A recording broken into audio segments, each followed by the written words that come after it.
Welcome to the Deep Dive. This is where we try to make sense of complex research and turn it into something useful for you. Yep. Today, we're tackling a really big topic in public health, ADHD, attention deficit hyperactivity disorder. Mm-hmm. And our source is this, massive systematic review and meta-analysis. Bitsko and colleagues, 2024. Really comprehensive stuff. It really is. And it's crucial research because ADHD isn't exactly rare, is it? No, definitely not. It's characterized by those, developmentally inappropriate levels of inattention, hyperactivity, impulsivity. Right. And in the U.S. alone, we're talking almost 10%, 9.4% of kids aged 2 to 17. So understanding the risks is, it's vital, not just academic. Absolutely. And that's the challenge this study dives into, isn't it? Because looking at risk factors around pregnancy, birth, early life, the research has been kind of messy. Yeah, all over the place sometimes. Lots of smaller studies, different methods, mixed results. So this analysis pulled together data from, 69 articles? 69, yeah, covering like 4 decades of research. Wow. Okay, so the goal was to find factors that are consistently linked across all that data, and ideally, ones we could actually do something about, the modifiable ones. Exactly. And our mission for you listening in is to really zero in on those strongest signals. Where should we be focusing prevention efforts? And honestly, the researchers found something pretty profound that kind of shifts the perspective. Okay, let's unpack that, using their structure, starting right at the beginning. Yeah. Prenatal factors, things happening before the child is even born. What was the big picture finding there? Well, what's really interesting is the pattern that emerged. It wasn't so much about quick, sharp events. It was more about the chronic stuff. Chronic exposures. Okay. Yeah, sustained conditions. The factors that showed up strongly linked to ADHD were generally these ongoing maternal health issues or longer-term complications during the pregnancy. They found 4 main categories. And the first one you mentioned, it's common, maternal pre-pregnancy weight. Yes, exactly. A really significant link with maternal pre-pregnancy BMI in the obese category. So that's a BMI of 30 or more. 30 or higher. Okay. The pooled odds ratio, the OR, was 1.49. Okay, 1.49. Let's translate that odds ratio for everyone listening. What does that mean in real terms? So an OR of 1.49 basically means that mothers starting pregnancy in that obese category had roughly a 50% higher risk. 50%. 50% greater odds of their child eventually being diagnosed with ADHD compared to mothers with lower BMIs. That's substantial. And you said this isn't a rare situation. Not at all. We're talking about maybe half of all pregnancies. Around 50% of mothers are overweight or obese before they even get pregnant. Right. So when you have something that increases risk by 50% and it affects half the population, the public health implication is just, it's huge. Okay, but why? Why is maternal obesity linked to this neurodevelopmental risk? What's the thinking there? It doesn't seem to be just one single thing. The idea is that maternal obesity might expose the developing fetus to sort of atypical levels of nutrients, maybe hormones, and critically more inflammatory factors. Inflammation again. Yeah. And all of that can potentially influence how the brain develops over the whole 9 months. It's really the definition of a chronic exposure. Okay. Sticking with those sustained conditions during pregnancy, the second factor was preeclampsia. Preeclampsia, yes. It showed a significant association with ADHD overall. The OR was 1.26. Okay. And if they just looked at studies focusing strictly on like a formal ADHD diagnosis, the OR was pretty much the same, 1.27. Still significant. And preeclampsia happens in, about 3% of pregnancies? Yeah. How does that connect to brain development?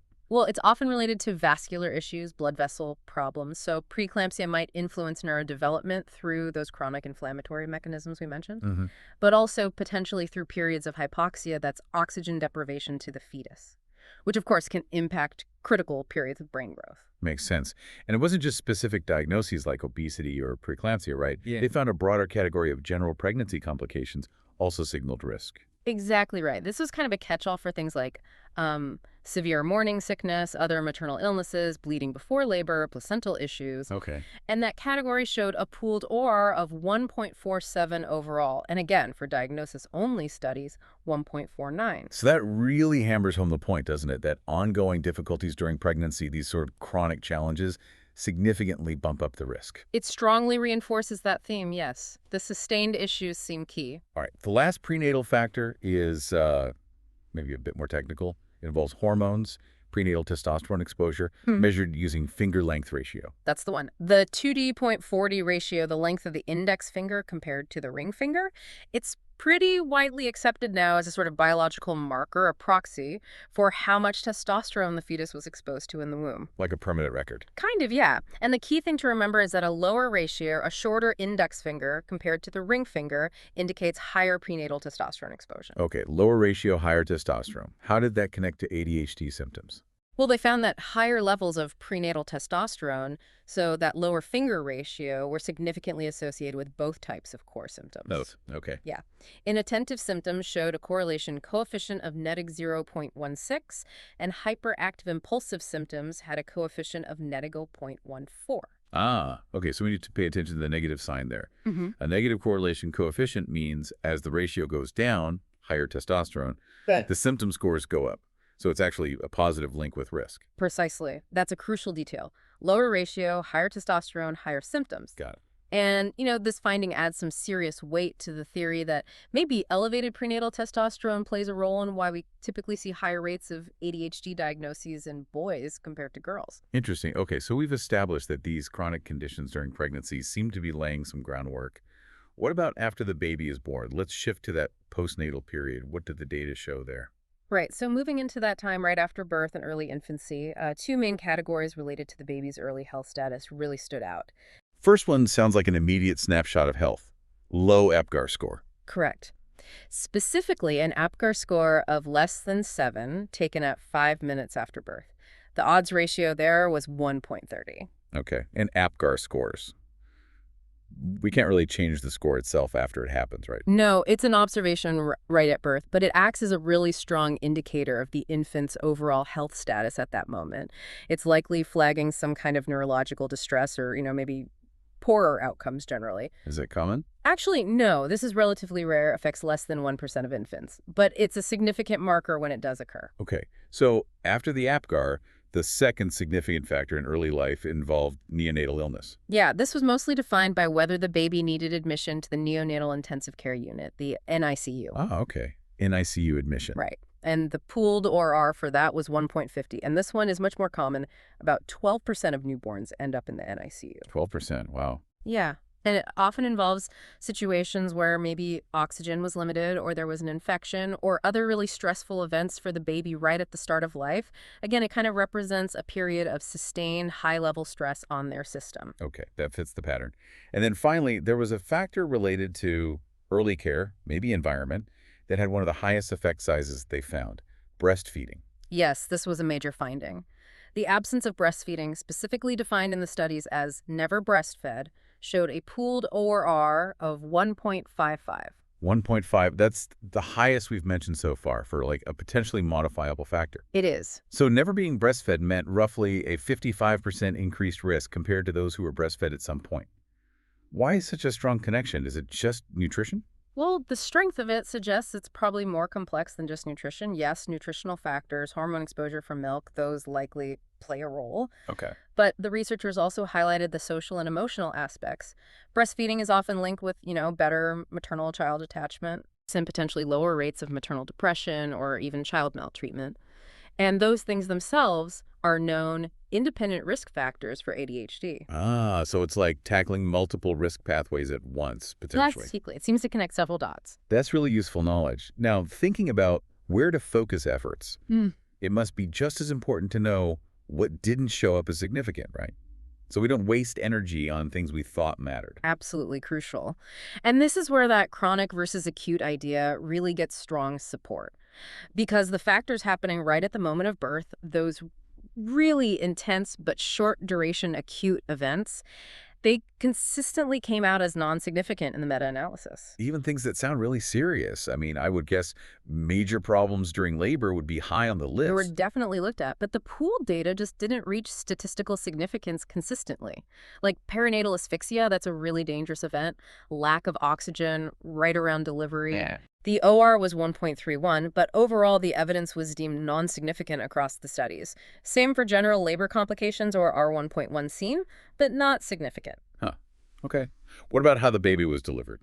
C-section versus vaginal. or assisted deliveries. Mode of delivery, yeah, including C-sections, breech births, vacuum deliveries, that whole category showed a non-significant overall OR of 1.11. Wow. Okay.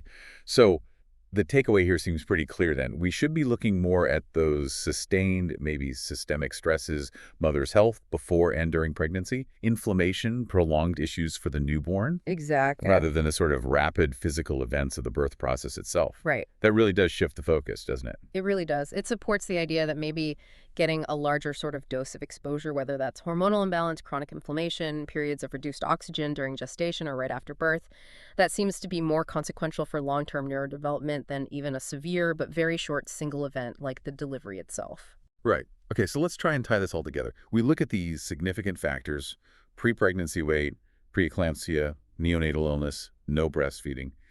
Those odds ratios were all hovering between about 1.3 and 1.5.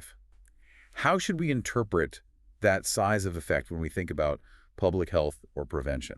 Yeah, it's a good question. These are considered small but statistically significant effect sizes. Small but significant. Okay. The point isn't that, say, pre-pregnancy obesity causes ADHD all by itself. It doesn't. Right. But it clearly contributes a meaningful piece to a very complex puzzle. These findings strongly support the idea of a combined risk model. ADHD usually seems to result from the combined effect of multiple risk factors acting together. Each one adds a little bit to the overall risk. That makes a lot of sense. Yeah. So if a child experiences several of these, maybe mother had obesity before pregnancy, the baby needed NICU care, wasn't breastfed, those individual small risks start to stack up. Precisely. They accumulate, creating a much bigger overall vulnerability. And like we said, many of these factors are pretty common. So understanding these factors and maybe the mechanisms behind them, like hypoxia, inflammation, those atypical hormone levels, that's really key for thinking about prevention.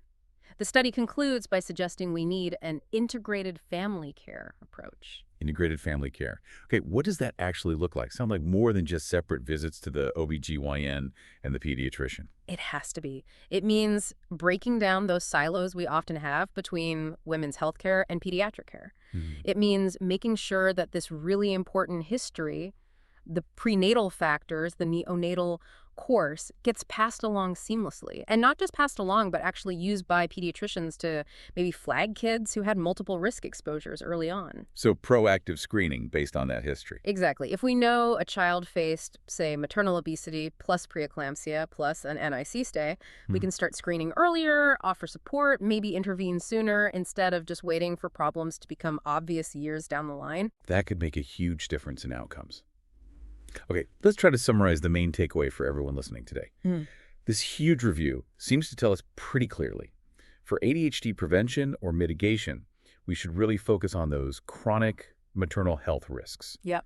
Like pre-pregnancy weight, ongoing pregnancy complications, and also those early postnatal indicators like NICU admission or promoting breastfeeding. Yeah. Those look like much clearer, potentially modifiable targets than, say, the specific mode of delivery. That's the core message. And just to connect it to the even bigger picture, the potential impact here is massive because many of these same risk factors we've talked about, pre-pregnancy weight, preeclampsia, low APGAR scores, they're also linked to other developmental delays, things like autism spectrum disorder, general cognitive delays. Oh, interesting. So if we could successfully target these common prenatal and perinatal risks, the positive effects could ripple out across neurodevelopment much more broadly, not just for ADHD. That's a really powerful thought.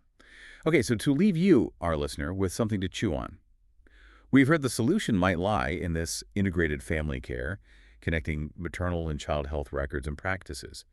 What fundamental changes, maybe to our healthcare structures, how we pay for care, or even public policies would actually need to happen to make that integrated approach a reality, given how common these combined risks really are? Something to think about. Thank you for joining us for this deep dive. We'll see you next time.